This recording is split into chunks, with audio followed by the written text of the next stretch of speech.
compatriotes et mes camarades directement ici en plateau, surtout sortis d'une semaine comme celle-ci, qui aura été, je dois le dire, très très peu banale pour moi.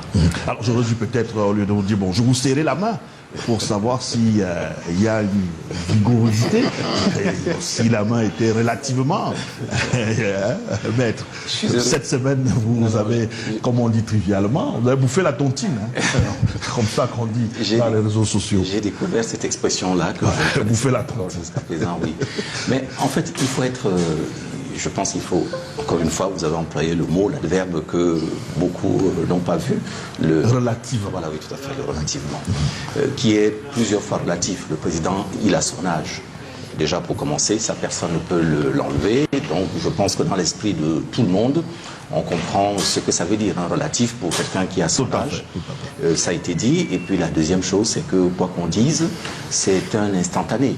Le président de la République, s'il prend le risque de sortir à cette occasion-là, peut, dans un espace, un intervalle lucide, avoir une poignée de main. Donc, mon témoignage personnel de citoyen ne fait que restituer ce que j'ai vu, peut-être un peu naïvement, sur l'instant. Ce n'est pas un certificat médical que les médecins voilà, qui sont autorisés à faire peuvent toujours se faire. Je voudrais juste préciser aussi à titre personnel, cette fois ce citoyen qui va s'engager pour dire que moi je pense que le bilan du président de la République doit pouvoir être analysé. L'âge est un facteur, j'en suis d'accord avec vous, j'en fais moi-même les frais tous les jours comme citoyen. Vous n'avez pas oublié que il y a quelques mois seulement de cela, nous sortons d'un épisode où on a cru le président de la République mort, tout simplement. Un dysfonctionnement énorme dans l'équipe, la cohérence gouvernementale fait qu'un membre important du gouvernement, qui est ministre d'État, conteste à un autre de ses collègues, même si le secrétaire général, l'authenticité des très hautes instructions.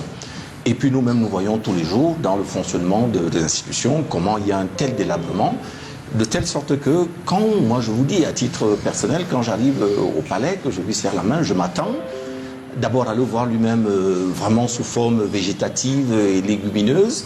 Je le vois, bon, j'ai dit qu'il a sa démarche, il a son âge, ce qui est un fait, et je crois que tout le monde peut le voir.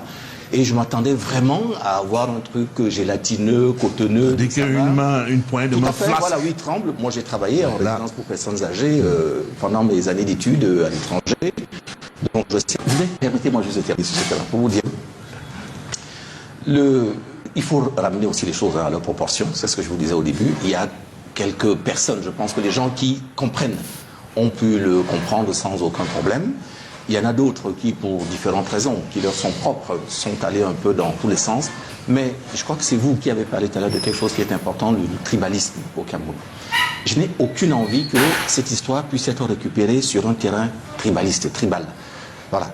Il y a eu des gens qui ont dit des choses qui étaient favorables, voilà, sans qu'on ne puisse les rattacher à telle ou telle région, tout comme il y en a qui ont dit des choses qui étaient défavorables à ce message-là, qui n'était pas forcément de telle ou telle région que les gens pointent du doigt.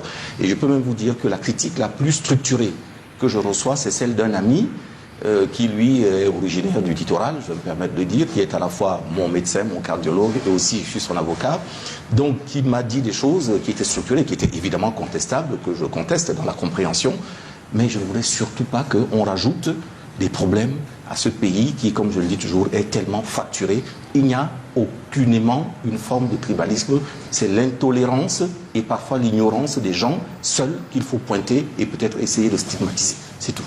Merci, maître, pour ces précisions. On reviendra tout à l'heure quand on parlera de la thématique.